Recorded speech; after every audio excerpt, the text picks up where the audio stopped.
गुरु साहिब जी। एक ओंकार सतनाम करता पुरख निरभउ निर्वैर अकाल मूरत आयुनी सैन गुर प्रसाद ज्ञान अंजन गुरु दिया अज्ञान दीन विनाश हर कृपा ते संत भेटे नानक मन परवास जेता जियो पिंड सब तेरा तू अंतरजामी पुरख भगवान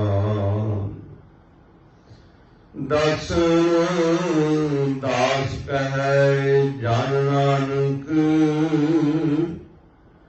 जे हाथ करा है तेहा करी वख्यान दस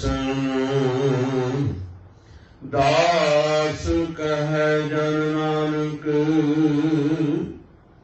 जे हाथ करा है तेहा करी वख्यान शतर चवर तख्त के मालिक दसों पातशाहियों के स्वरूप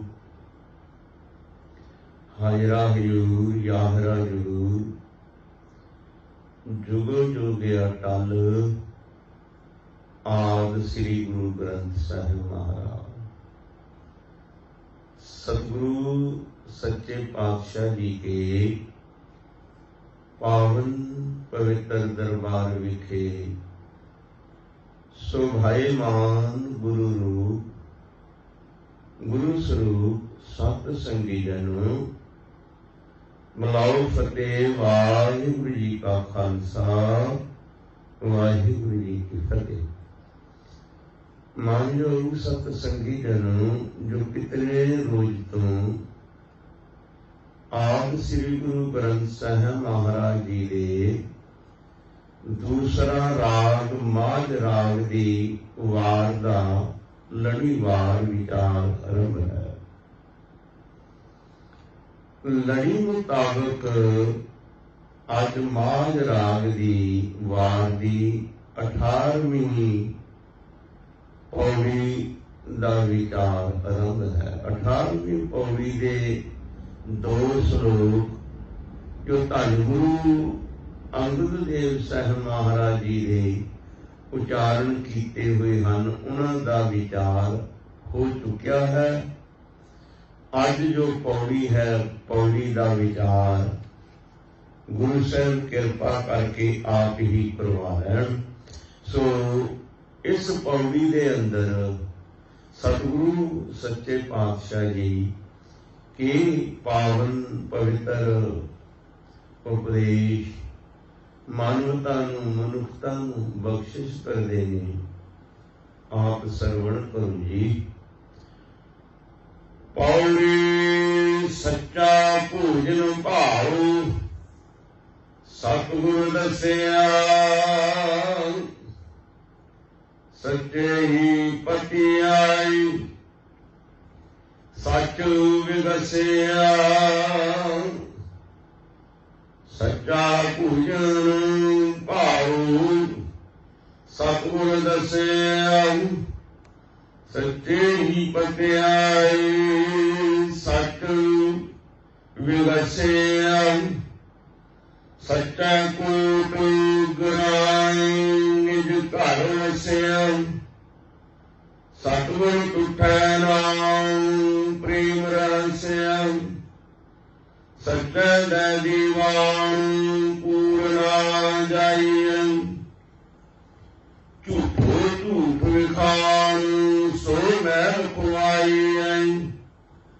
सच्ची शब्द निशान ठाक न पाईऐ। सच सुन बुझ बखान महर बुलाईऐ। सच्ची शब्द निशान ठाक न पाईऐ। सच सुन बुझ बखान महर बुलाईऐ। गुरु प्यारी गुरु सवारी साध संगत जी, सतगुरु फरमान करते हैं पौड़ी सच्चा भोजन भाओ सतगुर दस्या।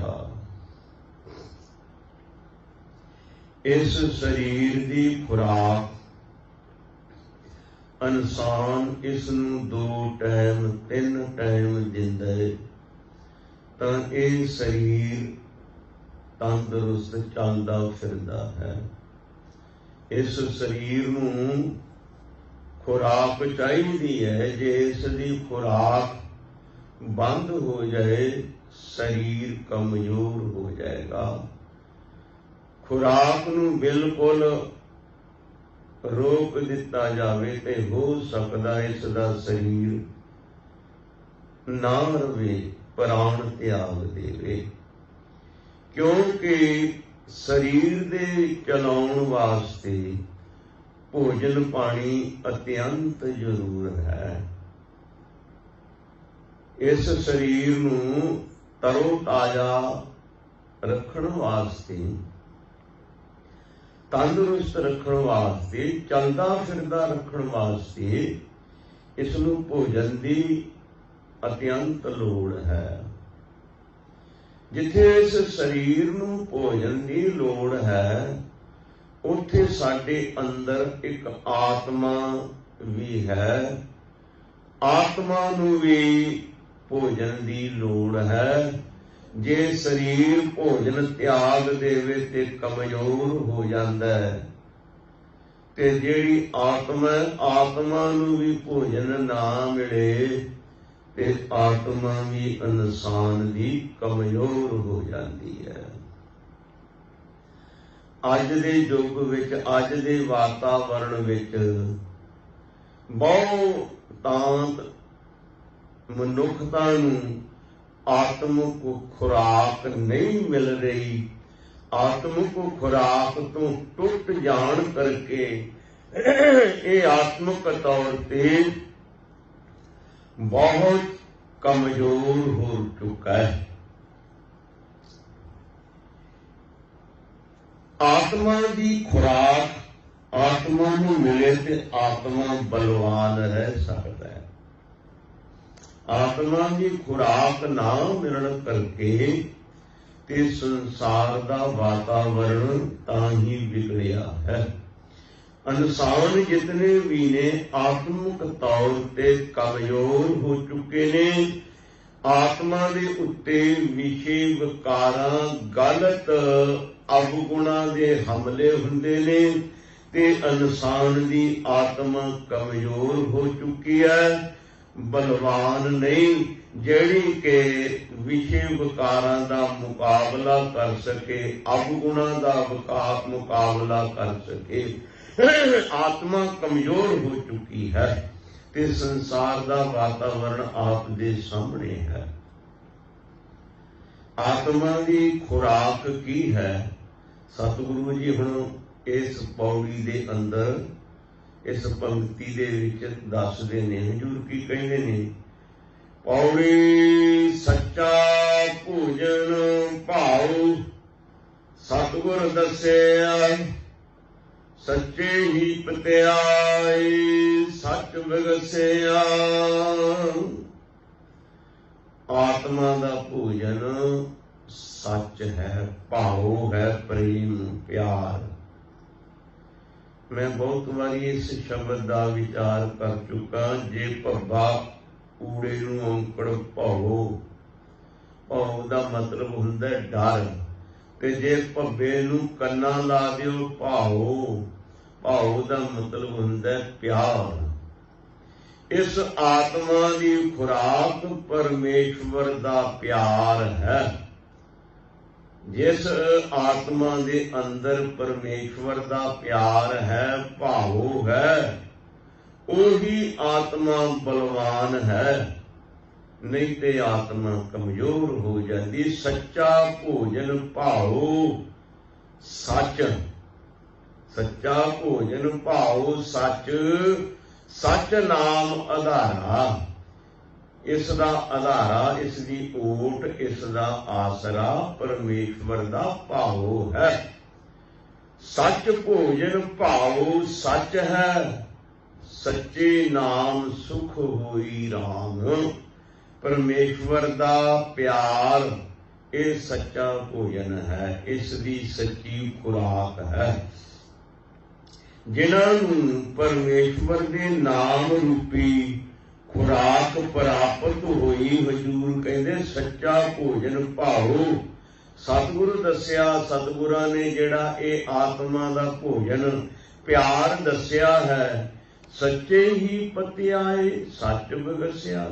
जदों सच्चे परमेश्वर प्रति इसका मन प्यार भाव लग जावे, सच दे विच इहदा मन जुड़ जावे, प्रेम दे नाल परोता जावे ते विगसिया, फिर इसका मन खड़ाऊ दे विच आ जांदा है। भाव खुशी दे विच, खेड़े दे विच आ जांदा है। परमेश्वर दे प्यार दी खुराक जिहड़ी है ना, ये आत्मा दी खुराक है। परमेश्वर ते गोबिंद भाव भगत दा भुखा। परमेश्वर ते भाव प्यार ते भगत, उसकी याद सिमरन, इस चीज का ही परमेश्वर ते चाहवान है। हजूर बाणी च फरमाउंदे ने कि ओ वाहिगुरु प्यार दा ही बझा होया भगतां दे वस विच हो गया। दसम पिता जी फरमाउंदे ने, जिन प्रेम कियो तिन ही प्रभ पायो। जिन्हां ने प्रेम किया परमेश्वर नाल, उन्होंने परमेश्वर की प्राप्ति कर ली। परमेश्वर नूं मिलण दा साधन, आत्मा की खुराक एक परमेश्वर का प्यार है, भाव है, बंदगी है। तुसी देखो योग पुरुष जितने आए ने, वो किन्हां दे कोल गए, जिन्हां दे हिरदे विच भाव सी, प्यार सी। जे त्रेते दे योग पुरुष रामचंद्र सी ते उन्हां ने भीलनी दे बेर भी झूठे खा ले, भीलनी दा प्यार वेख के। जे योग पुरुष कृष्ण भगवान होए ने ते उन्होंने बिदर दा साग अलूना भी छक लिया। ये नहीं क्या भी इस दे विच नमक है नहीं। कई बारी कहते हैं जी भी बिदर दे घर नमक भी है नहीं सी, ये गल सही नहीं। बिदर महामंत्री सी, सब कुछ सी। जदों कृष्ण भगवान बिदर दे घर गए, उन्होंने प्यार दे विच बावले हो गए। प्यार दे विच गुरु ग्रंथ साहिब जी दे अंदर एक वचन आउंदा है, राजन कौन तुम्हारे आवे, ऐसो भावो बिदर को देखियो, ओह गरीब मोहे भावै। हस्ती देख भरम ते भूला, श्री भगवान न जानिया। तुमरो दूध बिदर को पानू, अमृत कर मैं मानिया। खीर समान साग मैं पाया, गुण गावत रहन बिहानी। कबीर को ठाकर आनंद बलोदी, जात न कहूं की मानी। गोबिंद पाओ भगत दा भुखा। जिस वेले कैरव पांडवां ने जुआ खेडिया ਤੇ ਪਾਂਡਵ ਸਭ ਕੁਝ ਹਾਰ ਗਏ। ਜਿਸ ਵੇਲੇ ਉਹਨਾਂ ਨੇ ਬਨਵਾਸ ਵੀ ਕੱਟ ਲਿਆ ਤੇ ਉਹਨਾਂ ਨੂੰ ਉਹਨਾਂ ਦਾ ਰਾਜ ਭਾਗ ਵਾਪਸ ਨਹੀਂ ਦਿੱਤਾ ਗਿਆ ਤੇ ਕ੍ਰਿਸ਼ਨ ਮਹਾਰਾਜ ਉਹਨਾਂ ਵੱਲੋਂ ਵਿਚੋਲੇ ਬਣ ਕੇ ਆਏ ਹਸਤਨਾਪੁਰ। ਭਈ ਪਾਂਡਵ ਵੀ ਤੁਹਾਡੇ ਭਰਾ ਨੇ, ਉਹਨਾਂ ਦਾ ਰਾਜ ਵਾਪਸ ਕਰ ਦਿਓ ਉਹਨਾਂ ਨੂੰ। ਦੁਰਯੋਧਨ ਕਹਿਣ ਲੱਗਾ ਮੈਂ ਰਾਜ ਨਹੀਂ ਵਾਪਸ ਕਰਨਾ। ਕ੍ਰਿਸ਼ਨ ਮਹਾਰਾਜ ਕਹਿਣ ਲੱਗੇ ਜੇ ਰਾਜ ਨਹੀਂ ਵਾਪਸ ਕਰਨਾ 5 ਪਿੰਡ ਹੀ ਦੇ ਦਿਓ। ਤੇ ਦੁਰਯੋਧਨ ਕਹਿਣ ਲੱਗਾ ਮੈਂ ਇੱਕ ਸੂਈ ਦੇ ਨੱਕੇ ਜਿੰਨੀ ਜਗ੍ਹਾ ਵੀ ਨਹੀਂ ਦੇਣੀ। ਸਾਰੀ ਦਿਹਾੜੀ ਰਾਜ ਦਰਬਾਰ ਦੇ ਅੰਦਰ ਵਿਚਾਰਾਂ ਚੱਲਦੀਆਂ ਰਹੀਆਂ ਤੇ ਜਿਸ ਵੇਲੇ ਸ਼ਾਮ ਪਈ ਤੇ ਸ਼ਾਮ ਦਾ ਟਾਈਮ ਹੋਇਆ ਰਾਤ ਬਿਤਾਉਣ ਵਾਸਤੇ, ਦੁਰਯੋਧਨ ਤੇ ਸੋਚਦਾ ਵੀ ਕ੍ਰਿਸ਼ਨ ਮੇਰੇ ਮਹਿਲਾਂ 'ਚ ਜਾਵੇਗਾ, ਪਰ ਕ੍ਰਿਸ਼ਨ ਭਗਵਾਨ ਨੇ ਮਹਿਲਾਂ 'ਚ ਜਾਣ ਤੋਂ ਇਨਕਾਰ ਕਰ ਦਿੱਤੀ, ਬਿਦਰ ਦੇ ਘਰ ਗਏ। ਉਸ ਪ੍ਰਸੰਗ ਨੂੰ ਗੁਰੂ ਗ੍ਰੰਥ ਸਾਹਿਬ ਜੀ ਦੇ ਅੰਦਰ ਅੰਕਿਤ ਕੀਤਾ। ਰਾਜਨ ਕੌਣ ਤੁਮਾਰੇ ਆਵੇ ਐਸੋ ਭਾਉ ਬਿਦਰ ਕੋ ਦੇਖਿਓ ਉਹ ਗਰੀਬ ਮੋਹ ਭਾਵੈ। हे ਰਾਜਨ, ਇਹ ਦੁਰਯੋਧਨ ਤੇਰੇ ਘਰ ਕੌਣ ਆਵੇ? ਮੈਂ ਤੇ ਬਿਦਰ ਦਾ ਭਾਉ ਵੇਖਿਆ, ਪਿਆਰ ਵੇਖਿਆ। ਐਸੋ ਭਾਉ ਬਿਦਰ ਕੋ ਦੇਖਿਓ ਉਹ ਗਰੀਬ ਮੋਹ ਭਾਵੈ। ਉਹ ਮੈਨੂੰ ਭਾਉਂਦਾ, ਉਹ ਚੰਗਾ ਲੱਗਦਾ। ਹਸਤੀ ਦੇਖ ਭਰਮ ਤੇ ਭੁਲਾ, ਸ੍ਰੀ ਭਗਵਾਨ ਨਾ ਜਾਣਿਆ। ਆਪਣੀ ਹਸਤੀ ਵੱਲ ਵੇਖ ਕੇ ਭੁੱਲ ਗਿਆ ਵੀ ਮੈਂ ਰਾਜਕੁਮਾਰ, ਮੈਂ ਰਾਜਾ। ਹਸਤੀ ਦੇਖ ਭਰਮ ਤੇ ਭੁੱਲਾ, ਭਰਮ ਵਿੱਚ ਭੁੱਲ ਗਿਆ। ਸ੍ਰੀ ਭਗਵਾਨ ਨਾ ਜਾਣਿਆ, ਇਹ ਨਹੀਂ ਦੇਖਿਆ ਵੀ ਇਹ ਭਗਵਾਨ ਮਹਾਰਾਜ ਜੀ ਹਨ। ਹਸਤੀ ਦੇਖ ਭਰਮ ਤੇ ਭੁੱਲਾ, ਸ੍ਰੀ ਭਗਵਾਨ ਨਾ ਜਾਣਿਆ। ਤੁਮਰੋ ਦੂਧ ਬਿਦਰ ਕੋ ਪਾਣੂ ਅੰਮ੍ਰਿਤ ਕਰ ਮੈਂ ਮਾਨਿਆ। हे ਰਾਜਨ, ਤੇਰਾ ਦੁੱਧ ਤੇ ਬਿਦਰ ਦਾ ਪਾਣੀ ਮੈਨੂੰ ਤੇਰੇ ਦੁੱਧ ਤੋਂ ਵੀ ਅੰਮ੍ਰਿਤ ਵਰਗਾ ਲੱਗਿਆ। ਤੁਮਰੋ ਦੂਧ ਬਿਦਰ ਕੋ ਪਾਣੂ ਅੰਮ੍ਰਿਤ ਕਰ ਮੈਂ ਮਾਨਿਆ। ਖੀਰ ਸਮਾਨ ਸਾਗ ਮੈਂ ਪਾਇਆ।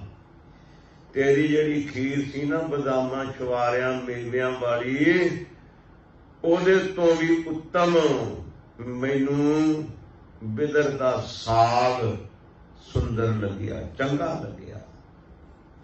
ਖੀਰ ਸਮਾਨ ਸਾਗ ਮੈਂ ਪਾਇਆ, ਗੁਣ ਗਾਵਤ ਰਹਿਣ ਵਿਹਾਨੀ। ਅਸੀਂ ਸਾਰੀ ਰਾਤ, ਕ੍ਰਿਸ਼ਨ ਜੀ ਕਹਿੰਦੇ, ਪਰਮੇਸ਼ਵਰ ਦੇ ਗੁਣ ਗਾਉਂਦਿਆਂ ਰਾਤ ਬਤੀਤ ਕਰ ਦਿੱਤੀ। ਗੁਰਮੁਖ ਪਿਆਰਿਓ, ਬਿਦਰ ਦੇ ਘਰ ਸਭ ਕੁਝ ਹੈ ਸੀ, ਮਹਾਮੰਤਰੀ ਸੀ।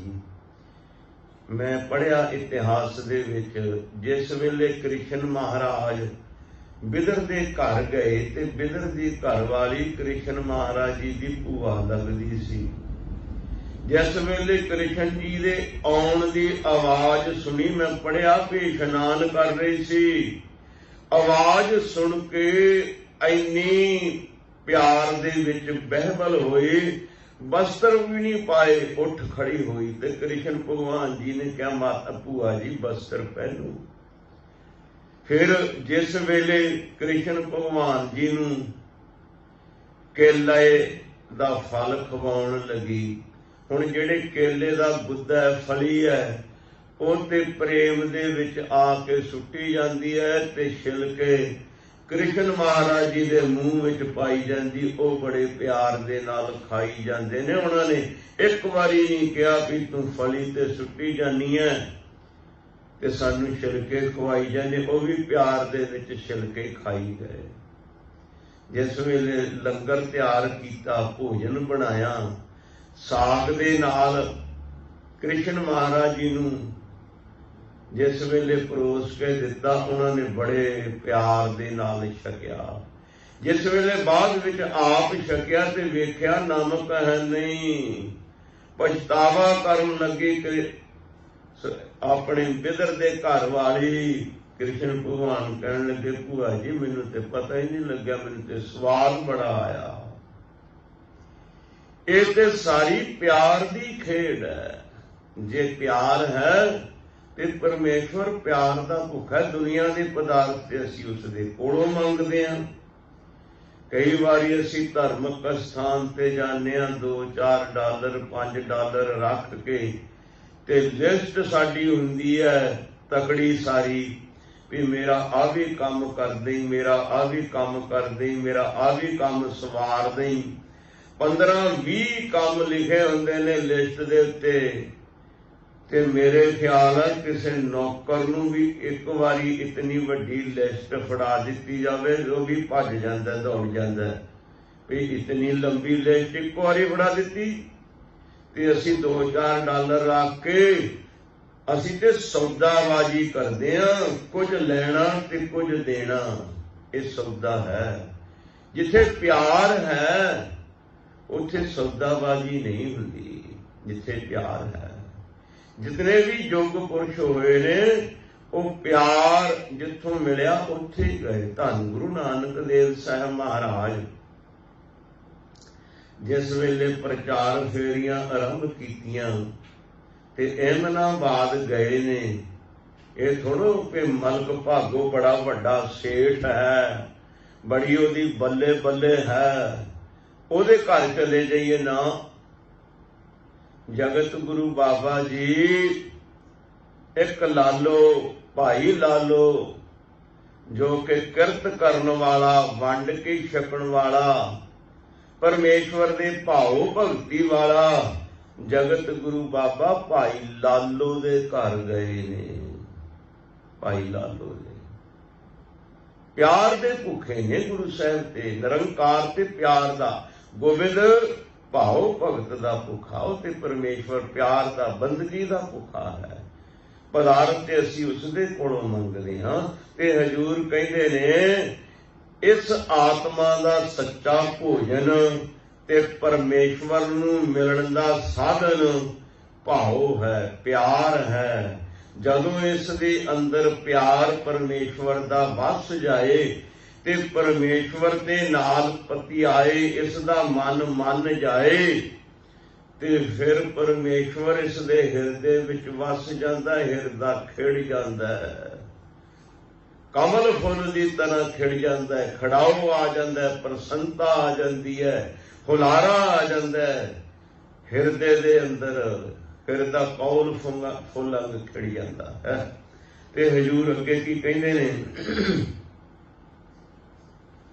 सच्चा कूट गिराई निज घर वसिया, सतगुरु तुठै नाम प्रेम रहस्या। सच्चा कोट गिराए, गिराए कहते ने पिंड नूं, कोट कहते ने किले।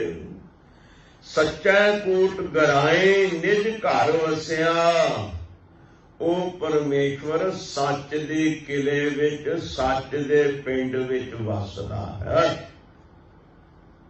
इस शरीर नूं भी पिंड कहा, इस शरीर नूं किला भी कहा, इस शरीर नूं शहर भी कहा, इस शरीर नूं नगर भी कहा, ग्राम भी कहा।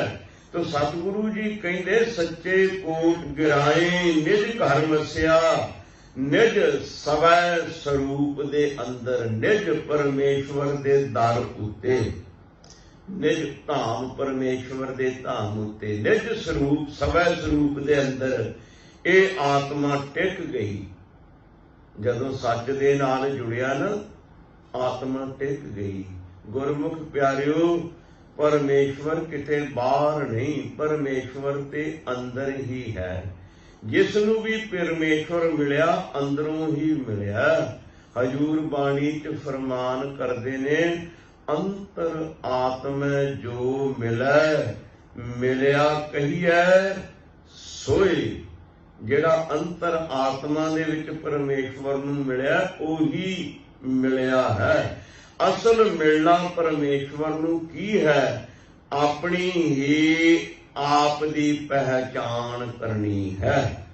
मन तू जोत स्वरूप है, अपना मूल पछाण। मन हर जी तेरे नाल है, सदा सदा रंग मान। वो परमेश्वर ते तेरे अंदर ही बैठा, वो किते बाहर नहीं। ऊहां तो जाइए जो इहा न होए होर किते बाहर ते ताम नूं लभण जा। जे ओ परमेश्वर तेरे अंदर नहीं वसदा। घट घट में हर जू बसै संतन केहो पुकार। जल थल बन पर्वत पाताल परमेश्वर तैं वसे दयाल। ओ परमेश्वर सबै घट राम बोले रामा बोले राम बिना को बोले रे। एकल माटी कुंजर कीटी भाजन है बहु नाना रे। अस्थावर जंगम कीट पतंगम घट घट राम समाना रे। उते हर एक जर्रे दे अंदर वसिया होया है। जे हर एक जर्रे दे अंदर वसिया है, हर एक कण कण दे अंदर वसिया है, तेरे अंदर भी वही बैठा। ਉਹਨੂੰ अंदर ही देख, अंदर ही लभ, अंदर ही उसकी पड़चोल कर। इस दी यात्रा इस दे आपे तो शुरू होनी है ते आपे ते ही आके समाप्त होनी है। ਜਿਹੜੇ ਬਾਹਰ ਫਿਰਦੇ ਨੇ ਨਾ ਬਾਹਰ ਟੋਲੇ ਸੋ ਭਰਮ ਭੁਲਾਹੀ। ਉਹ ਫਿਰ ਭਰਮਾਂ ਦੇ ਵਿੱਚ ਭੁੱਲੇ ਫਿਰਦੇ ਨੇ। ਰੱਬ ਕਿਤੇ ਬਾਹਰ ਥੋੜੋ ਹੈ, ਉਹ ਤੇ ਅੰਦਰ ਬੈਠਾ ਹੈ। ਤੇ ਹੋਰ ਹਜ਼ੂਰ ਕਹਿੰਦੇ ਨੇ ਇਹ ਸੱਚੇ ਕੋਟ ਸੱਚੇ ਕਿਲੇ ਸੱਚੇ ਘਰਾਂ ਦੇ ਵਿੱਚ ਉਹ ਪਰਮੇਸ਼ਵਰ ਵਸਿਆ ਹੋਇਆ ਹੈ। ਸਤਿਗੁਰ ਤੁਠੈ ਨਾਉ। ਜੇ ਸਤਿਗੁਰੂ ਤੁਠ ਜਾਣ ਤਰੁੱਠ ਜਾਣ, ਸਤਿਗੁਰੂ ਰਹਿਮਤ ਕਰ ਦੇਣ ਤੇ ਨਾਮ ਦੀ ਬਖਸ਼ਿਸ਼ ਕਰਦੇ ਨੇ ਪ੍ਰੇਮ ਰਹੱਸਿਆ। ਫਿਰ ਜੇ ਸਤਿਗੁਰੂ ਨਾਮ ਦੀ ਬਖਸ਼ਿਸ਼ ਕਰ ਦੇਣ ਤਰੁੱਠ ਕੇ ਪ੍ਰੇਮ ਰਹੱਸਿਆ, ਇਹ ਆਤਮਾ ਪ੍ਰੇਮ ਦੇ ਵਿੱਚ ਖਿੜ ਜਾਂਦੀ ਹੈ, ਪ੍ਰਸੰਨ ਹੋ ਜਾਂਦੀ ਹੈ। ਸੱਚੈ ਦੈ ਦੀਵਾਨ ਕੂੜ ਨਾ ਜਾਈਐ। ਝੂਠੋ ਝੂਠ ਵਖਾਣ ਸੋ ਮਹਿਲ ਵਖਾਈਏ ਮਹਿਲ ਖੁਆਈਏ। ਸੱਚੈ ਦੈ ਦੀਵਾਨ ਕੂੜ ਨਾ ਜਾਈਐ। ਸੱਚੇ ਪਰਮੇਸ਼ਵਰ ਦੇ ਦੀਵਾਨ ਦਰਗਾਹ ਵਿੱਚ ਕੂੜੀਆਂ ਗੱਲਾਂ ਦੇ ਨਾਲ, ਪਖੰਡਵਾਦ ਦੇ ਨਾਲ, ਝੂਠ ਦੇ ਨਾਲ ਨਹੀਂ ਪਹੁੰਚਿਆ ਜਾ ਸਕਦਾ। ਪਰਮੇਸ਼ਵਰ ਦਾ ਦਰ ਝੂਠ ਦੇ ਨਾਲ ਪਖੰਡ ਦੇ ਨਾਲ ਨਹੀਂ ਪ੍ਰਾਪਤ ਹੋ ਸਕਦਾ। ਸੱਚਾ ਦੈ ਦੀਵਾਨ, ਸੱਚੀ ਦਰਗਾਹ ਵਿੱਚ ਕੂੜ ਨਾ ਜਾਈਏ। ਜਿਹੜੇ ਕੂੜੇ ਨੇ, ਝੂਠੇ ਨੇ, ਫਰੇਬੀ ਨੇ, ਧੋਖੇਬਾਜ਼ ਨੇ, ਉਹ ਪਰਮੇਸ਼ਵਰ ਦੀ ਦਰਗਾਹ 'ਚ ਨਹੀਂ ਜਾਂਦੇ। ਧੋਖੇਬਾਜ਼ ਅੱਜ ਦੇ ਯੁੱਗ ਵਿੱਚ ਉਹ ਵੀ ਲੋਕ ਨੇ ਜਿਨ੍ਹਾਂ ਨੇ ਧਰਮ ਦਾ ਨਕਾਬ ਪਹਿਨਿਆ ਹੋਇਆ ਹੈ। ਬਹੁਤ ਜ਼ਿਆਦਾ ਧੋਖੇਬਾਜ਼ ਤੇ ਵੱਡੇ ਉਹੀ ਨੇ ਜਿਹੜੇ ਆਪਣੇ ਆਪ ਨੂੰ ਧਰਮੀ ਕਹਾਉਂਦੇ ਨੇ। ਤੋ ਐਸੇ ਧਰਮੀ ਪਰਮੇਸ਼ਵਰ ਦੇ ਦਰ ਉੱਤੇ ਪ੍ਰਵਾਨ ਨਹੀਂ, ਜਿਨ੍ਹਾਂ ਦੇ ਹਿਰਦੇ ਵਿੱਚ ਕੂੜ ਵਸਦਾ, ਸੱਚ ਨਹੀਂ ਵਸਦਾ। ਝੂਠੋ ਝੂਠ ਵਖਾਣ ਸੋ ਮਹਿਲ ਖੁਆਈਐ। ਜਿਨ੍ਹਾਂ ਦੇ ਅੰਦਰ ਝੂਠ ਹੀ ਵਸਿਆ ਹੈ, ਜਿਨ੍ਹਾਂ ਦੇ ਅੰਦਰੋਂ ਝੂਠ ਦੀ ਹੀ ਝਲਕਾਰੇ ਪੈਂਦੇ ਨੇ, ਮਹਿਲ ਖੁਆਈਐ। ਉਹ ਪਰਮੇਸ਼ਵਰ ਦੇ ਮਹਿਲ ਦਰ ਤੋਂ ਖੁੰਝ ਜਾਂਦੇ ਨੇ। ਉਹਨਾਂ ਨੂੰ ਪਰਮੇਸ਼ਵਰ ਦਾ ਦਰ ਪ੍ਰਾਪਤ ਨਹੀਂ ਹੋ ਸਕਦਾ। ਝੂਠ ਪਰਮੇਸ਼ਵਰ ਦੇ ਦਰ ਉੱਤੇ ਪ੍ਰਵਾਨ ਨਹੀਂ। ਇਹ ਸਭ ਤੋਂ ਵੱਡਾ ਗੁਨਾਹ ਹੈ। ਝੂਠ ਆਪਾਂ ਬੋਲੀਏ ਇੱਕ ਤੇ ਉਸ ਨੂੰ ਛਪਾਉਣ ਵਾਸਤੇ ਹੋਰ 100 ਝੂਠ ਬੋਲਣਾ ਪੈਂਦਾ ਹੈ। ਹਜ਼ੂਰ ਕਹਿੰਦੇ ਨੇ ਝੂਠ ਸਭ ਤੋਂ ਬੁਰਾ ਹੈ। ਝੂਠ ਬੋਲ ਮੁਰਦਾਰ ਖਾਏ। ਜੇ ਝੂਠ ਬੋਲਿਆ ਤੇ ਮੁਰਦਾ ਖਾ ਲਿਆ। ਅਸੀਂ ਇਹ ਕਦੇ ਵਿਚਾਰ ਹੀ ਨਹੀਂ ਕੀਤਾ। ਝੂਠ ਤੇ ਸਾਡੇ ਜੀਵਨ ਦਾ ਲੋਕਾਂ ਦੇ ਹਿੱਸਾ ਬਣ ਚੁੱਕਿਆ ਹੈ। ਮੈਂ ਵੇਖਦਾ ਬਹੁਤੇ ਇਨਸਾਨ ਝੂਠ ਬੋਲਦੇ ਨੇ, ਉਹਨਾਂ ਨੂੰ ਮਹਿਸੂਸ ਵੀ ਨਹੀਂ ਹੁੰਦਾ ਕਿ ਝੂਠ ਬੋਲ ਰਹੇ ਆ। ਮਹਿਸੂਸ ਤੱਕ ਨਹੀਂ ਹੁੰਦਾ। ਤੋ ਹਜ਼ੂਰ ਸਮਾਪਤੀ ਦੀ ਪੰਕਤੀ ਵਿੱਚ ਕੀ ਫਰਮਾਉਂਦੇ ਨੇ? ਸੱਚੈ ਸ਼ਬਦ ਨਿਸ਼ਾਨ ਠਾਕ ਨਾ ਪਾਈਐ। ਸੱਚ ਸੁਣ ਬੁੱਝ ਵਖਾਣ ਮਹਿਲ ਬੁਲਾਈਐ। ਸੱਚੈ ਸ਼ਬਦ ਨਿਸ਼ਾਨ, ਨਿਸ਼ਾਨ ਕਹਿੰਦੇ ਨੇ ਮੋਹਰ ਨੂੰ। ਪ੍ਰਗਟ ਹੋਣਾ ਮੋਹਰ ਪਰਮੇਸ਼ਵਰ ਦੇ ਸ਼ਬਦ ਰੂਪੀ ਨਿਸ਼ਾਨ, ਜਿਹਦੇ ਕੋਲ ਮੋਹਰ ਹੈ, ਪਰਮੇਸ਼ਵਰ ਦਾ ਨਾਮ ਹੈ, ਬੰਦਗੀ ਹੈ, ਉਹਨਾਂ ਨੂੰ ਰਾਹ ਦੇ ਵਿੱਚ ਕੋਈ ਠਾਕ ਨਾ ਪਾਈਏ, ਰੁਕਾਵਟ ਨਹੀਂ ਬਣ ਸਕਦਾ, ਰੋਕ ਨਹੀਂ ਸਕਦਾ। ਜਿਨ੍ਹਾਂ ਦੇ ਹਿਰਦੇ ਵਿੱਚ ਪਰਮੇਸ਼ਵਰ ਦੇ ਸ਼ਬਦ ਰੂਪੀ, ਨਾਮ ਰੂਪੀ, ਗਿਆਨ ਰੂਪੀ ਨਿਸ਼ਾਨ ਮੋਹਰ ਲੱਗੀ ਹੋਈ ਹੈ ਨਾ, ਉਹਨਾਂ ਨੂੰ ਰਸਤੇ ਦੇ ਵਿੱਚ ਕੋਈ ਰੋਕ ਠਾਕ ਰੁਕਾਵਟ ਨਹੀਂ ਪਾ ਸਕਦਾ।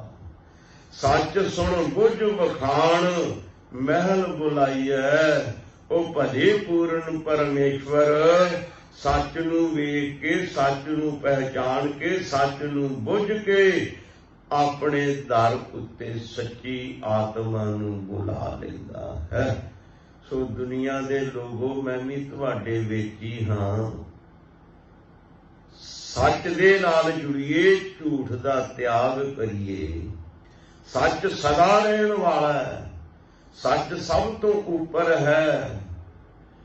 ਸਭ ਕੇ ਉੱਪਰ ਸੱਚ ਆਚਾਰ, ਆਚਾਰ ਤੋਂ ਭਾਵ ਸੱਚਾ ਸੁੱਚਾ ਆਚਰਣ ਜੀਵਨ, ਸਭ ਤੋਂ ਉੱਚਾ ਸੱਚ ਹੈ। ਸੱਚੋ ਉਰੇ ਸਭ ਕੋ ਉੱਪਰ ਸੱਚ ਆਚਾਰ, ਸੱਚ ਤੋਂ ਉਰੇ ਸਭ ਕੁਝ ਹੈ, ਸਾਰਿਆਂ ਤੋਂ ਉੱਪਰ ਸੱਚ ਹੈ। ਸੋ ਸੱਚ ਦੇ ਨਾਲ ਲੱਗਣਾ, ਸੱਚ ਦੇ ਨਾਲ ਜੁੜਨਾ। ਸੱਚ ਇੱਕ ਪਰਮੇਸ਼ਵਰ ਹੈ, ਬਾਕੀ ਸੰਸਾਰ ਤੇ ਝੂਠ ਹੈ। ਜਿਹੜੀ ਚੀਜ਼ ਹੁਣ ਹੈ, ਥੋੜੀ ਦੇਰ ਨੂੰ ਨਹੀਂ, ਅੱਜ ਹੈ ਕੱਲ ਨੂੰ ਨਹੀਂ, ਉਹਨੂੰ ਆਪਾਂ ਸੱਚ ਨਹੀਂ ਕਹਿ ਸਕਦੇ। ਜਿਹੜਾ ਜੁਗਾਂ ਤੋੜੀ ਰਹਿੰਦਾ ਉਹ ਸੱਚ ਹੈ। ਆਦ ਸੱਚ, ਜੁਗਾਦ ਸੱਚ ਹੈ, ਵੀ ਸੱਚ, ਨਾਨਕ ਹੋਸੀ ਵੀ ਸੱਚ। ਉਹ ਪਰਮੇਸ਼ਵਰ ਸਦਾ ਸੱਚ ਰਹਿਣ ਵਾਲਾ ਹੈ। ਸੰਸਾਰ ਰਵੇ ਨਾ ਰਵੇ, ਉਹ ਪਰਮੇਸ਼ਵਰ ਸਦਾ ਹੀ ਅਟਲ, ਸਦਾ ਹੀ ਰਹਿੰਦਾ ਹੈ। ਇਹ ਸ੍ਰਿਸ਼ਟੀ ਕਈ ਵਾਰੀ ਬਣੀ ਤੇ ਕਈ ਵਾਰੀ ਇਸ ਦੀ ਰਚਨਾ ਹੋਈ। ਉਹ ਪਰਮੇਸ਼ਵਰ ਸਦਾ ਅਟਲ ਹੈ। ਸੋ ਉਹ ਜੋ ਸੱਚ ਪਰਮੇਸ਼ਵਰ ਹੈ, ਸੱਚ ਪਰਮੇਸ਼ਵਰ ਨਿਤ ਨਵਾਂ, ਉਹ ਜੋ ਨਿਤ ਨਵਾਂ ਸੱਚ ਹੈ ਪਰਮੇਸ਼ਵਰ, ਉਹਦੇ ਨਾਲ ਜੁੜ ਜਾਈਏ ਤੇ ਜੀਵਨ ਹੋ ਜਾਏ ਲੋਕ ਸੁਖੀਏ ਪ੍ਰਣਵ ਸੁਹੇਲੇ। ਨਾਨਕ ਹਰ ਪ੍ਰਭ ਆਪੇ ਮਿਲੇ। ਹੋਈਆਂ ਭੁੱਲਾਂ ਗਲਤੀਆਂ ਦੀ ਖਿਮਾ ਦੇਣਾ ਜੀ। ਅਗਲੇ ਜੋ 19ਵੀਂ ਪੌੜੀ ਅਤੇ ਸ਼ਲੋਕ ਹਨ, ਉਹਨਾਂ ਦੇ ਅੰਦਰ ਸਤਿਗੁਰੂ ਜੀ ਬੜਾ ਸੁੰਦਰ ਫਰਮਾਨ ਕਰਦੇ ਨੇ, ਬਹੁਤ ਸੁੰਦਰ ਗਿਆਨ, ਬਹੁਤ ਸੁੰਦਰ ਉਪਦੇਸ਼ ਬਖਸ਼ਿਸ਼ ਕਰਦੇ ਨੇ। ਇਹਦਾ ਆਪਾਂ ਅਗਲੇ ਸਮੇਂ ਦੇ ਵਿੱਚ ਵਿਚਾਰ ਕਰਾਂਗੇ। ਬੁਲਾਓ ਫਤਿਹ। ਹੋਈਆਂ ਭੁੱਲਾਂ ਗਲਤੀਆਂ ਦੀ ਫਿਰ ਦੁਬਾਰਾ ਮੁਆਫੀ ਦੇਣੀ। ਬੁਲਾਓ ਫਤਿਹ। ਵਾਹਿਗੁਰੂ ਜੀ ਕਾ ਖਾਲਸਾ, ਵਾਹਿਗੁਰੂ ਜੀ ਕੀ ਫਤਿਹ।